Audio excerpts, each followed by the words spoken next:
तो दोस्तों, मैं देवेंद्र कुमार और आप देख रहे हैं कंप्लीट स्टडी जोन। और आज मैं आपके लिए लेकर आया हूं ट्रांसलेशन, जो बहुत ही महत्वपूर्ण है। और ये जो ट्रांसलेशन है वो प्रीपोजिशन पर आधारित है, यानी कि संबंध दर्शाने वाले ट्रांसलेशन। तो चलते हैं हम लोग ट्रांसलेशन बनाते हैं और देखते हैं कि कैसे बनते हैं। तो मैंने बता दिया था कि वो ट्रांसलेशन ला रहे हैं जो प्रीपोजिशन पर यानी कि रिलेशन पर आधारित है, संबंध को दर्शाता है। जैसे मान लेते हैं एक नंबर जो है एग्जाम्पल आपका आ रहा है कि राम का भाई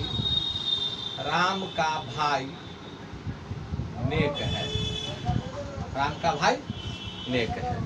अब यहाँ पर जो है अगर ट्रांसलेशन इसका बनाना है तो आप कैसे बनाएंगे, इसको मैं दो तरह से बताऊंगा। एक कि अगर जो है हम बताएंगे, एक में हम लोग करेंगे एपोस्ट्रोफ एस का प्रयोग और एक में करेंगे ऑफ का प्रयोग, ठीक है। और दोनों तरीका से मैं इसको बनाऊंगा। जैसे सबसे पहले जो है हम एपोस्ट्रोफ एस से बनाएंगे राम्स ब्रदर इज जेंटल। एक तरीका तो आप देख लिए कि राम्स ब्रदर इज जेंटल, यानी कि राम का भाई नेक है।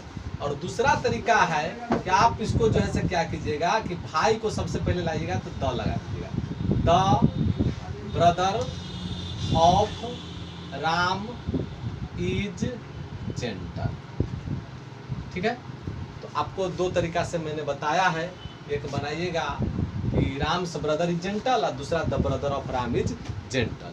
लेकिन आपको ये महत्वपूर्ण चीज ध्यान रखना है कि मैंने इसको दो तरीके से बताया है, लेकिन सबसे महत्वपूर्ण चीज है कि अगर जिसके बीच में संबंध दर्शाया जाता है, अगर एक जो है से सजीव है और दूसरा निर्जीव है, उस अवस्था में आप जो है से एपोस्ट्रोफ का भी प्रयोग कर सकते हैं और ऑफ का भी प्रयोग कर सकते हैं। लेकिन यदि अगर दोनों जो है से निर्जीव है, तब जो है आपका ये ट्रांसलेशन एपोस्ट्रोफ एस से नहीं बनेंगे, ये ऑफ से ही बनेंगे, जिसको आप देख सकते हैं दूसरा एग्जाम्पल में। दूसरा एग्जाम्पल जो है आपका है पटना की जलवायु अच्छी है। अब इस ट्रांसलेशन को आप देख सकते हैं। अब यहाँ पर जो है आप सोचिए कि हम डायरेक्ट एपोस्ट्रोफ एस से बना दे, तो ये नहीं बनेंगे, क्योंकि पटना एक जो है से नाउन है, लेकिन ये सजीव नहीं है, एक शहर का नाम है। और जलवायु भी जो है ये नेचुरल है, ये भी इसमें प्राण नहीं होते हैं, ये नेचुरल होते हैं। तो दोनों निर्जीव है एक तरह से। तो इसको जब बनाएंगे तो सबसे पहले हम क्या करेंगे कि जलवायु को पहले लाएंगे। अब जलवायु को पहले लाएंगे तो उसमें द का प्रयोग निश्चित रूप से करेंगे। तो हम इसको बनाएंगे the climate of Patna is good. और उम्मीद है कि आपको समझ में आ गया कि the climate of Patna is good. तीसरा एग्जाम्पल लाते हैं आपके सामने। जैसे मान लेते हैं, कहता कि भारत की राजधानी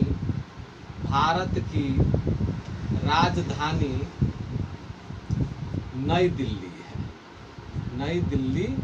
है। यहाँ पर तो देख रहे हैं कि भारत की राजधानी है, जो है आपका प्रीपोजिशन है, संबंध दर्शाता है, रिलेशन दर्शाता है। इस तरह के ट्रांसलेशन है। तो सबसे पहले लिखिएगा न्यू दिल्ली, सबसे पहले लिखिएगा न्यू दिल्ली इज द, और उसका जो संबंध है, रिलेशन, उसको राजधानी को पहले लिखना है, क्योंकि हम जानते हैं कि यहाँ पर जो है भारत और राजधानी दोनों ही निर्जीव है। तो हम लिखेंगे new Delhi is the capital of India, ठीक है। और आपको समझ में आएगा कि new Delhi is the capital of India, और इसका मतलब है कि भारत की राजधानी नई दिल्ली है, ठीक है। अगला देखते हैं 4 नंबर में जो है हम लोग देखते हैं ट्रांसलेशन कि अगर जो है से मान लेते हैं कि कहता है कि राम की कलम अच्छी है। राम की कलम अच्छी है। तो इसको जो है हम डायरेक्ट भी बना सकते हैं, क्योंकि राम जो है से सजीव है। राम्स पेन इज गुड, ठीक है। और कुछ जो है से एग्जाम्पल आप देख सकते हैं। अब जो है से आपके सामने है, कहता है कि किताब